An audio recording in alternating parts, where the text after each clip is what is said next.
We're gospel singers with not one. This holiday season is so closely associated with foods, parties, family visits. For those with food allergies, it can become a minefield. What can you eat? What can't you enjoy? What are the ingredients to those treats that friends want you to taste? Well, joining us are two members of the QC Food Allergy Network, Becky Hodson and Michele Schroeder. Thank you both for joining us. We appreciate it. Thank you. Becky, let me start with you. This is a tough time of the year. I mean, it almost starts with Halloween and it goes all the way through Easter. And yes, so all the way year-round with families with food allergies, yes. So what would you suggest to hosts? I mean, people who aren't real familiar with food allergies. Well, to ask the questions of their guests. Are there any food allergies, intolerances, or any other dietary restrictions? And just ask if anything can be done to help them so that they can be included. So that they can have happy time with the holidays with their friends and family too. And we're not just talking about kids, we're talking about adults as well. Absolutely. Our founder, Karen Nijis, is also allergic to food, and she's an adult.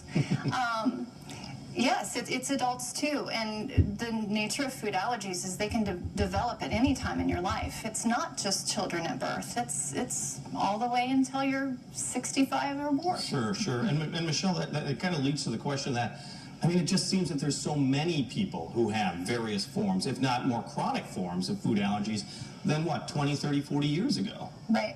Here in the Quad Cities, we've estimated that there's probably close to 25,000 people just in the Quad Cities and surrounding areas that have food allergies. So we're trying to just help build the support system with QCFAN, help educate the community, and provide someplace for people to come and ask questions. And I know that when my kid was first diagnosed, that was almost 6 years ago, you go to the doctor's office and you get the diagnosis, and then what? You're kind of in shock, just like when there's any other life-threatening diagnosis. And so where do you go? What do you do? What's safe? What's not safe? How do you do school? How do you do family outings? How do you do all that stuff? And trying to figure it out on your own is overwhelming. So absolutely. Well, Becky, tell me, what does the Food Allergy Network do then? I mean, obviously it's a great support group, and it's only been around for 3 years. And when you think of the extent of food allergies, this is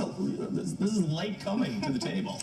It is late coming to the table, but it's better late than never. Absolutely. Better late than never.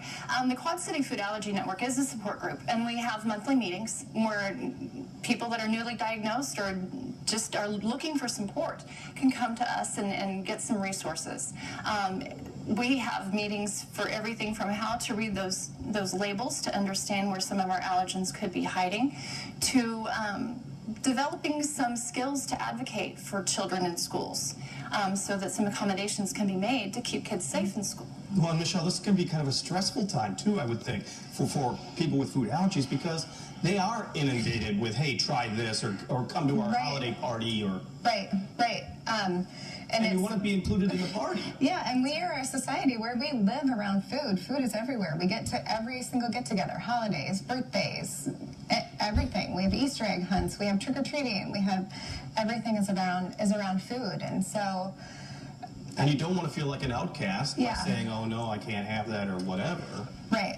Well, we do. I have said, no, we can't. If that's going to be there, then we cannot attend. Right. And we're pretty straightforward, and we have a close-knit group of friends that we've developed over the years since our son has been diagnosed that have been very good to us, and they understand that if they want us to attend and if their kids want their friends to be able to attend, then that's the way that things have to be for us. Is the key to people who don't have food allergies not so much sympathy, but at least cognizance of it? I mean, that you're not dismissive of it?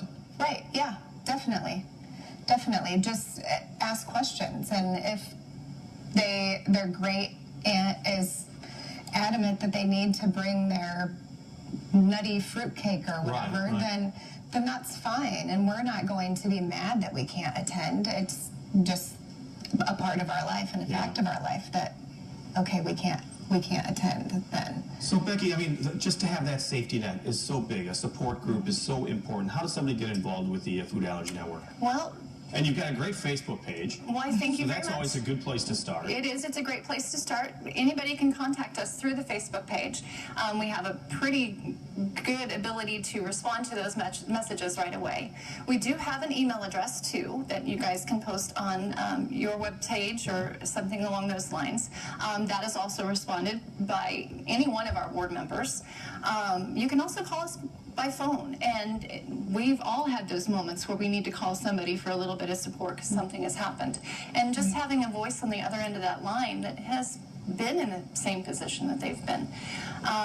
And absolutely, coming to our monthly meetings, which we currently are having in the Davenport Library, but our organization is getting a little bit bigger. So just stay tuned, keep posted to our Facebook page. Things are going to be changing a little bit in 2016. Our board is developing a pretty strong plan for the coming year. All right. Raising awareness. We're excited. The key is not to take food allergies lightly. That's right. Whether you have them, definitely, or whether you don't and you're entertaining guests. That's exactly right. Yeah.